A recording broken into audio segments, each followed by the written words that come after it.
nhất là mình phải làm cho tất cả những cái gọi là cái cơ thả lỏng, cái cơ và cái vùng phổi. Làm sao để cho cái vùng ngực nó thật mềm mại hơn. Donc on va commencer par les muscles du cou. Bắt đầu thì chúng ta sẽ bắt đầu với cơ Ça cổ. sert sur l'occiput et les épaules. Sau đó thì ở cơ vai ạ. Voilà. Và vùng xương bả vai, vùng bả vai.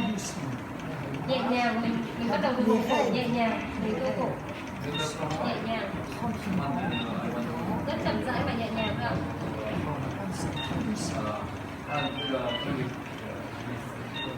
Còn massage. C'est ce qu'on appelle des micro-mobilisations. Đúng rồi, lại làm sau khi mổ xong cái này bao lâu bắt đầu làm cái này?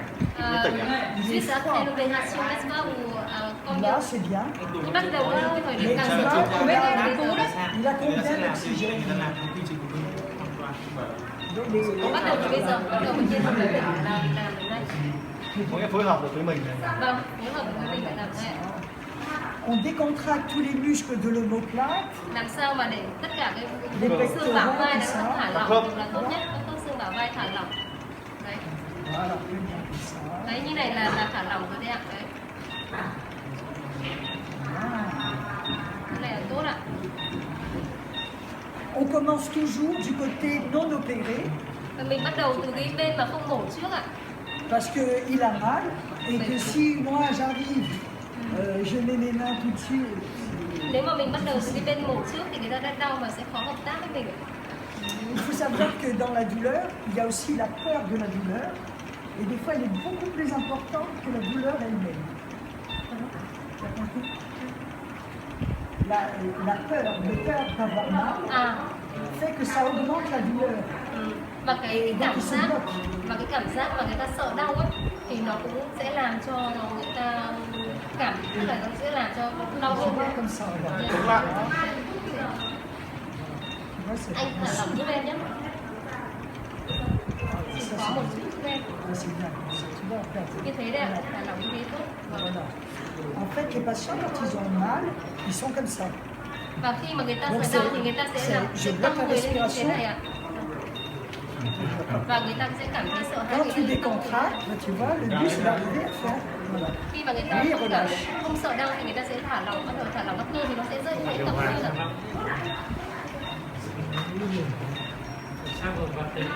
Maintenant, je vais aller du côté opéré. Bây giờ thì bắt đầu bác ấy quay lại, tức là bắt đầu sang cái bên mổ. Bên kia là chưa mổ. Il respire plus que tout à l'heure. Ça respire plus. Mais là, ça ne bouge pas. La respiration, on voit les côtes. Regarde, les côtes qui montent comme ça. Tout à l'heure, c'était juste là. Là, en décontractant, on a un peu plus ici. Ở bên này thì ici, ça bouge pas. Ở bên này thì là vì là cái bên không mổ thì họ sẽ thả lỏng hơn được thì mình sẽ thấy vùng này nó phập phồng nhiều hơn này. Bên này thì anh đây chỉ để ý là sẽ thấy cái phần thở cơ nó sẽ không được thả lỏng như ở bên kia. Plus souple que tout à l'heure. Các anh chị sẽ làm je nhẹ vous le nhàng ferai à chacun d'entre vous pour que vous sentiez ça. Bắt đầu từ vùng cơ cổ. Sau đó thì là đấy các anh chị làm theo cái cách của bác ấy làm. Quay cả cái vùng tay của bác ấy. Ça serait bien d'avoir un drap, quelque chose qui remonte la tête comme ça. Parce que là, c'est pas confortable. Si on peut thế nào avoir, mà để cho cái voilà, si cho on bạn peut bệnh avoir nhân thở quelque cái này là tốt chose, nhất nếu mà ở tư thế này. voilà. Est-ce qu'il y a des petits coussins dans le Hoặc service? là nếu mà các bạn bệnh nhân mà khó để được cái đầu ở cái tư thế như thế này thì mình có thể đặt một cái gối Et mỏng est-ce như qu'ils thế en ạ. ont ici?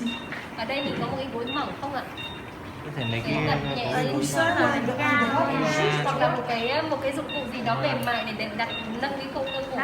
regardez, Ông ça vào a nhiều été và fait. Regardez ici, c'est souple.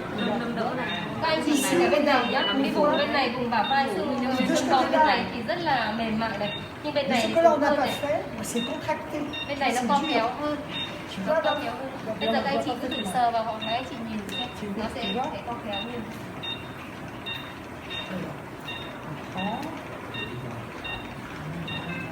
vois, il est un peu bleu, il a froid. Cái này hình như C'est là la vasoconstriction. C'est la vasoconstriction. anh ấy có vẻ hơi lạnh đi, nhưng mà tay bên này có vẻ xanh xao, hoặc là do có thể là co mạch không ra làm bên này Ah, cũng c'est très được. bien. Oui. Alors regarde comme ça. Đấy gọn là bằng cái gáy thôi. Để làm sao cái đầu anh nâng lên một chút, mặt anh ấy ngừng cái như này thì hơi khó đấy. Mình cũng làm nâng đỡ vào gáy chứ phải ở trên này. Đấy.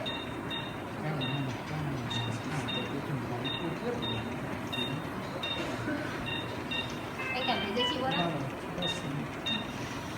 Juste dans le creux. Ở cái vùng hóm này các anh thì để ý là mình đặt cái gối mỏng hoặc bằng cái dụng cụ mềm mại ở cái vùng cái hõm cổ. Đấy. Anh chịu khó hợp tác nhé. Parce que quand on est bloqué et qu'on est comme ça, l'omoplate, elle ne bouge pas. Tout ça, c'est dur. Tu vois? Khi mà không thả lỏng được thì cái vùng xương bả vai này nó sẽ rất là cứng. En fait, pour qu'il soit le plus confortable, il faudrait un oreiller, mais je ne sais pas si vous avez des oreillers ici, pour mettre le bras comme ça. Làm thế nào để bệnh nhân mà cảm thấy C'est được thoải position mái de nhất? fonction. Tức là khi mà để được thoải mái nhất thì mình cũng phải có những cái dụng cụ hỗ trợ, ví Chỉ dụ có như là regarde, gối hay là regarde. ví dụ như quần áo, Regardez comme ça, vải, regardez. chẳng hạn như thế. Tu touches à peine, regarde. Et tout le bras qui se bouge, tu vois? Tất cả cánh tay nó cũng cử động. Quand on a fait ça, on l'a préparé, donc je peux mettre mes mains sur le thorax. Au départ, c'est général, tu vois? Khi mà mình làm như này mình có thể đặt On va tay nhẹ essayer nhàng lên d'amener. ngực. Regarde, regarde, je n'ai pas touché. Tu as vu comment déjà il réagit? Đấy. Regarde. Et on va chercher à descendre plus doucement. thở ra Đấy, khi mà anh chỉ đặt tay thì cũng có thấy hơi có cái lực chống lại, đẩy lại. On est global au départ Đầu tiên là mình làm toàn bộ. et on travaille que sur l'expiration. C'est le. Sau đó thì Voilà. Parce que tu vas voir comment. Regarde, déjà, regarde, il va respirer plus profondément. Voilà. Regarde ça, je peux.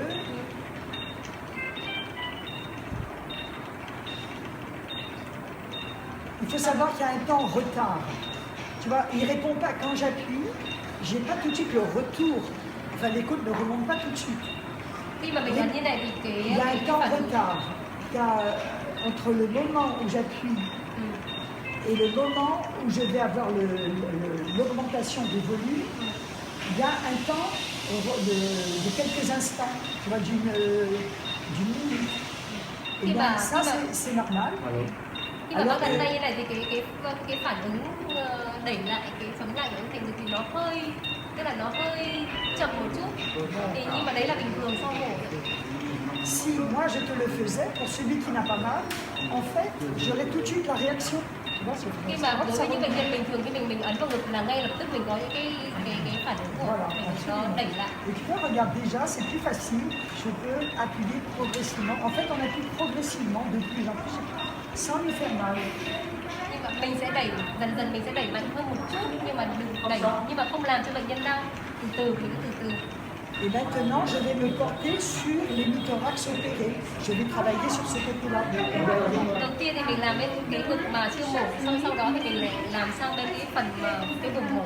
Les côtes supérieures, elles s'abaissent. Cái vùng trên, cái xương sườn bên trên này thì nó hơi xẹp. Donc la main, tu vois, elle abaisse. Les côtes inférieures, elles se rapprochent. Tu vois, et ça fait comme ça. Khi mình đẩy thì mình đẩy nhẹ nhàng như thế nào, làm thế nào mà Mais quand je suis sur la globalité, ma main, elle va être oblique comme ça. Parce khi que, đặt tay thì đặt tay cũng theo cái chiều chéo parce như que thế này les ạ. côtes, elles s'abaissent et elles se rapprochent en même temps. C'est symétrique. Và tay phải anh chỉ ấn đấy nhẹ nhàng như thế ạ. Nhẹ nhàng thôi ạ. On attend toujours un peu. Mình bao giờ làm xong mình phải đợi một chút. Đấy. C'est encore dur. Tu vois, Vẫn c'est. còn cứng, vẫn còn hơi cứng một chút. Đấy. Đấy, nhẹ nhàng dần dần. Ben non, mais on peut. Non. Regardez maintenant, on va lui demander d'ouvrir la bouche. Anh há miệng ra giúp em ạ. Comme ça, léger. Nhẹ nhàng thôi. Pas crispé. Nhá, há, thôi anh há một chút thôi ạ. Hơi nhẹ nhẹ thôi. Há nhẹ nhàng. Vous avez vu comment la tête devient plus souple? Regarde. Và đầu, đấy anh chỉ nhìn xem đầu của anh là đầu của Je anh fais là rien ban đầu là mềm mại. et il commence à relâcher. Voilà, regarde, tu vas voir. Là, là. Khi mà ở cái tư thế đầu mềm mại, miệng hơi há nhẹ nhàng thì anh chị sẽ làm theo bác ấy, giống như là đặt tay trái ở phía trên, đặt tay trái chéo, chách chéo như thế này và tay phải như này nhẹ lên một chút. En fait, on respecte la physiologie costale. On respecte la physiologie costale, c'est-à-dire que ma main, Mình phải tôn trọng elle cái va này dans le ấy. sens, tu vois, il commence à souffler, et bien moi je vais accentuer. Mais je ne vais pas à l'encontre, donc je dois regarder, je dois sentir les côtes, tu vois, c'est parce que j'ai mis la main et que je sens tout, et là je vais pouvoir, voilà, regarde un peu, on commence à avoir plus de mouvement, voilà, comme ça. Mình phải tôn trọng cái sinh lý của xương sườn. Cái mình làm cái nhẹ nhàng như bác ấy làm. Alors ce que l'on fait, parce qu'il y a toujours un temps en retard entre le moment où j'appuie et la réaction du thorax, donc je le fais une fois, j'accentue sur l'expiration et après j'attends deux cycles respiratoires où il fait tout seul et je recommence. Comme ça il n'est pas oppressé, c'est difficile. Oppressé ça veut dire que si je le fais à tous les temps respiratoires, bah c'est trop quoi. Đối với những bệnh nhân mới mổ như này thì anh chị khi mà làm những cái động tác như này thì anh chị chịu khó đợi một chút, chứ đừng làm liên tục. Voilà, et regarde. Đấy, nhẹ nhàng, đợi một chút ạ. Regarde, je peux accentuer le temps expiratoire et je relâche. Parce que je vais jouer sur l'élasticité des côtes, des muscles. Để mình quan sát cái đàn hồi của cái xương sườn. Voilà, et regarde, c'est mieux. On attend un peu. Mình đợi một chút, đấy, bác làm nhé, xong mình On đợi. associe, tu vois, on alterne, voilà, pour obtenir plus de relâchement. Regarde, tu vois.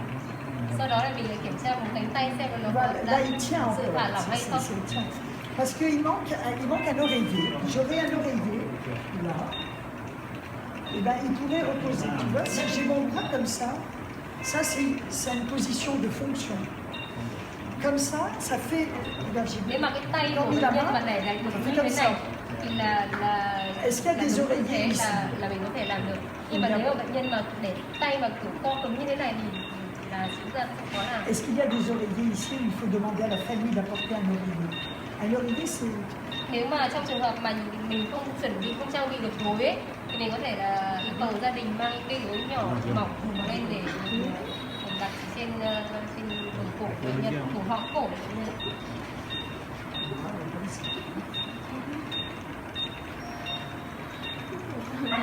Regarde, ça se détend un peu. Đây này, bây giờ cái vùng vai phải nó bắt đầu là hơi thả lỏng. Tu vois, regarde, je fais quasiment rien. Voilà, c'est mieux la lâcher. Đấy, bây giờ là bắt đầu là thấy Complètement relâcher le omoplate. Voilà, parfait. đó. Très très bien. Ça c'est. Et regarde, quand je vais faire ça, Sau đó thì mình kéo ngón tay nhẹ như thế. tu vois, voilà. Ben, quand je suis décontracté là, la respiration est faite. Và khi mà mình mà có bị căng cứng người chẳng hạn thì cái hơi thở của mình, cái nhịp thở của mình cũng sẽ không được Tu vois comment tốt. ça devient harmonieux. Allez encore. Bắt đầu nhé, mình nhẹ nhàng, sau đó mình sờ một chút. Et regarde les mains, elles vont changer de couleur parce que ça circule. Le Và but, mình c'est phải de để faire ý cả bàn circuler. tay nữa Voilà. để xem là cái Đầu máu nó lưu thông Phần về bàn nó đâu. có lưu thông. Nhẹ nhàng, sau đó tăng dần lực lên ạ. On détend, on alterne Sau đó. mobilité. Voilà, comme ça. Tu vois, progressivement, on va mobilité. Oui. Et tu vois, il devient plus réveillé. Donc si on continue, eh ben, on va encore l'améliorer. Voilà. Mình cứ tiếp tục làm như thế này thì tình trạng bệnh nhân sẽ tiến triển Est-ce que tu peux lui demander, il faut d'abord qu'il me regarde, regarde, là, il me regarde. Voilà. Anh Toi, nhìn tu bác l'as ấy thử fait. xem. Bác thở giống như bác ấy thở ra xem nào, không em nào. Thở nhẹ nhẹ, Voilà, très bien. thở ra đường miệng rồi. C'est la SAP, regarde, 100%. Et on va enlever ça. On peut commencer à enlever. Bắt đầu là chúng ta có thể Đó là sao? tháo cái mặt nạ ra. Bien, et on relâche. Très bien. Allez, allez, allez, allez, allez, allez, allez, allez. Bien. Tu as vu comment elle fait? Allez, encore, encore, encore, encore. On relâche, on détend. Bây giờ mình sẽ thả lỏng một Voilà, chút. comme ça, tout doucement. Tu vois, il a complètement, là-bas, il a relâché. Đấy, tay rất là thả lỏng nhé. Cho nên Et là nó quand je mềm suis mại. relâché, eh ben, je relâche tous les muscles qui s'accrochent à la cage thoracique. Donc j'ai plus de mouvement. Khi mà cái cánh tay, vùng bả vai cũng được thả lỏng thì những cái vùng lồng ngực nó cũng sẽ được thả lỏng. Et la deuxième chose, c'est que il voit que le mouvement ne fait pas mal, ça l'améliore. Mà quan trọng nhất là mình phải làm sao để cho bệnh nhân hiểu rằng là cái tập này nó không đau. Donc il ne va pas se bloquer. Làm cho người ta cảm nhận được, người ta phải biết được rằng là nó không, trước khi tập là mình phải làm cho người ta hiểu rằng nó không bị đau quá để người ta không có co cứng người lại. Et il va penser que le mouvement ça fait du bien, donc il va vouloir le faire tout seul. Et c'est ça qu'on veut. Và nếu mà Pardon. Quand le patient fait tous ces mouvements et que ça lui fait du bien, tu vois, il est mieux. Quand on respire, on va mieux. Regarde. Là, avec moi, c'est. Eh bien, comme il va aller mieux, il va savoir que quand il va faire les mouvements, ça va lui faire du bien. Et donc, il va les faire tout seul. Khi mà bệnh nhân đã tốt hơn rồi, tình trạng đã khá hơn rồi thì mình có thể hướng dẫn cho bệnh nhân cách người ta tự làm. Et ça, quand on a beaucoup de patients, eh bien, celui qui a été travaillé, donc tu vois, aujourd'hui, demain, en fait, les séances vont devenir plus courtes pour qu'on puisse s'occuper des autres opérés. Et comme on ne reste pas le même cho nên là nếu mà temps. bệnh nhân là có thể tự làm được thì cái thời gian của hồi phục của họ nhanh hơn. Thứ hai là mình cũng có thời gian để chăm sóc các bệnh nhân mỗi một khác.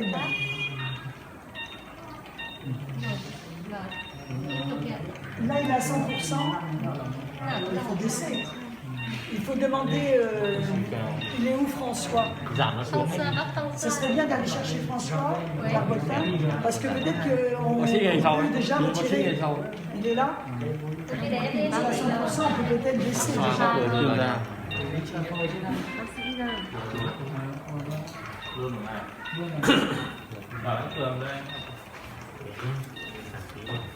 Voilà. Très bien. Lúc như thế nào thì nó lại khác chứ không phải là lắm một lắm lợi mình gặp gần nó này quá. Alors, comme c'est le premier jour, on va attendre.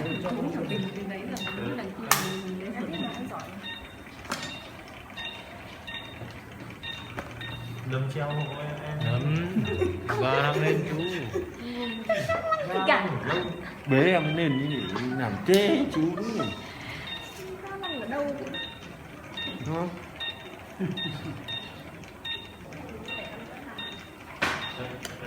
Il faut répéter les mouvements, répéter. Tu vois, regarde. Et là, c'est plus souple, regarde ça. Nhân thở. Nhân thở ra. Voilà, c'est comme ça. D'accord.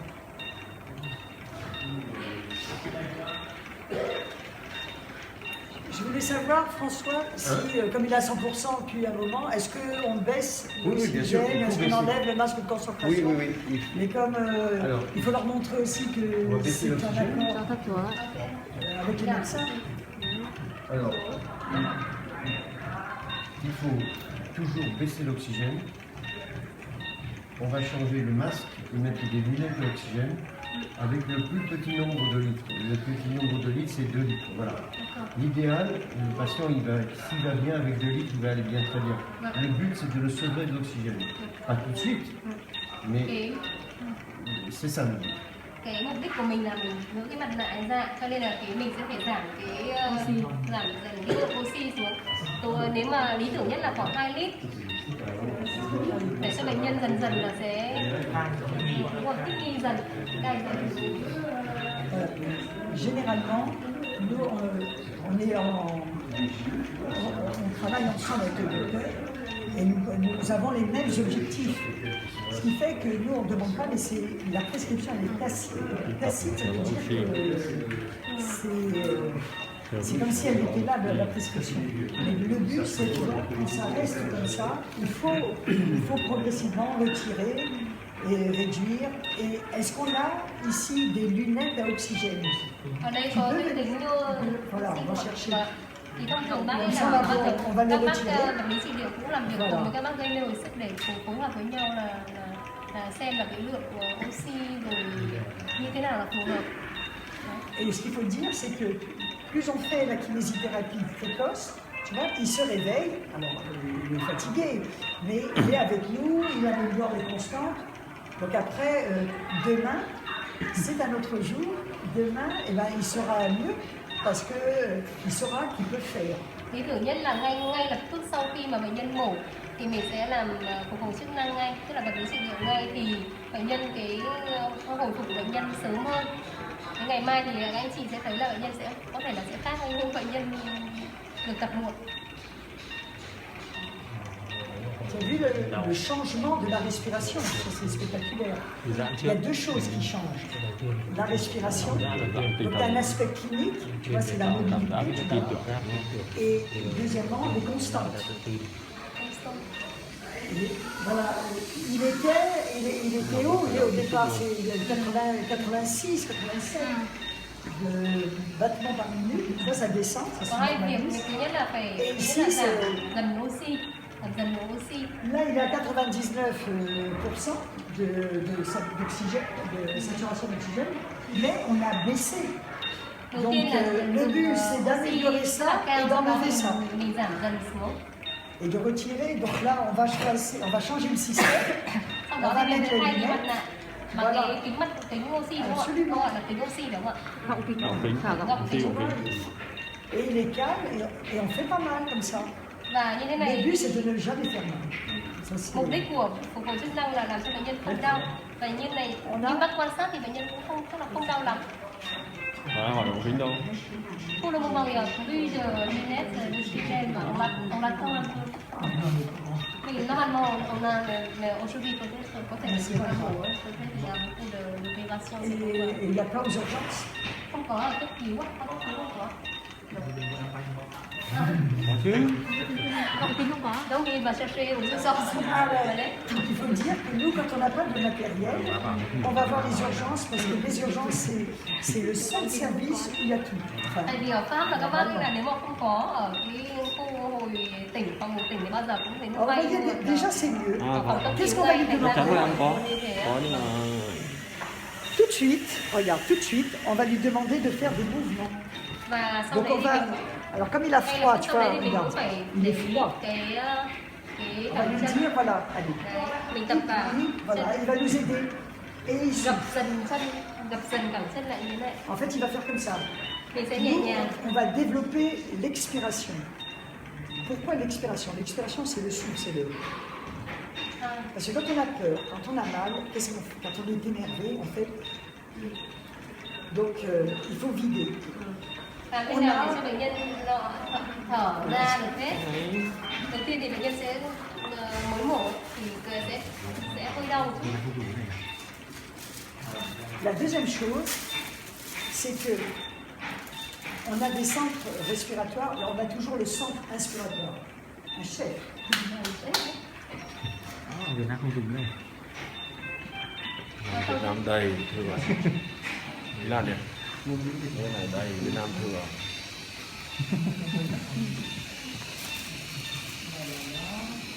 Cần có ngay.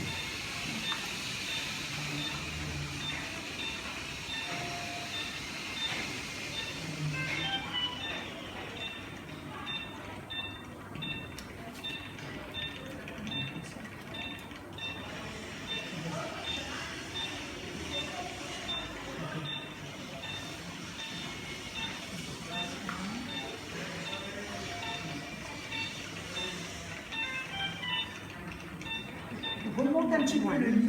On remonte encore un petit peu. Anh chị giúp em đẩy lui, tức là đẩy cao dần hơn một chút được không ạ? Il faut lui dire, est-ce que ça va? Ça va. Anh ơi, anh có cảm thấy dễ chịu không? Hay là anh cảm thấy khó chịu không? Anh cứ đẩy đít lên. Mais là avec nous. Nhưng mà có bác sĩ rồi nhá, anh chịu khó một chút nhé. Voilà, comme ça c'est bien.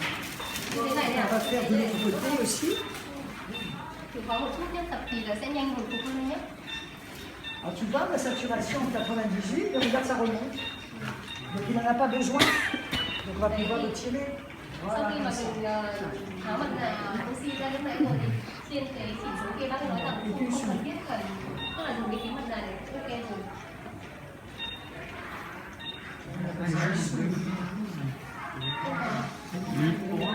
từ ngày xưa mình cũng cứ ra là không có biết người bệnh nên là cái nặng cũng được. Chỉ còn biết là